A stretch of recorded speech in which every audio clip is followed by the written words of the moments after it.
Wall Street closed higher with the S&P 500 and the Nasdaq hitting record highs once again. Mega cap stocks like Microsoft and Meta drove the rally, with Microsoft touching a new high and Meta up nearly 6%, boosting the tech sector and the index. This Reuters report gets you a lowdown on all the action on the US markets. Wall Street's main indexes ended higher on Friday, with the S&P 500 and Nasdaq again notching record high closes. The Dow added nearly 0.2%, the S&P gained more than 0.5%, and the Nasdaq climbed 0.9%.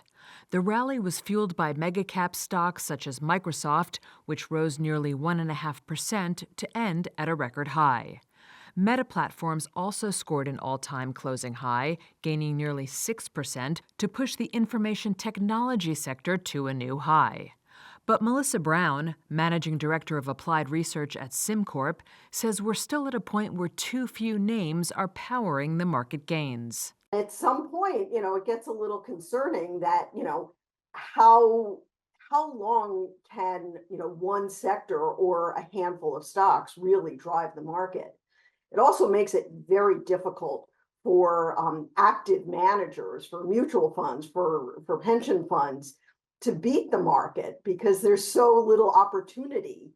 You've got to have your whole portfolio or half your portfolio in one sector. Labor Department data showed the U.S. continued to add jobs, but at a slower pace in June, and the unemployment rate rose to an over 2.5-year high, while wage gains slowed.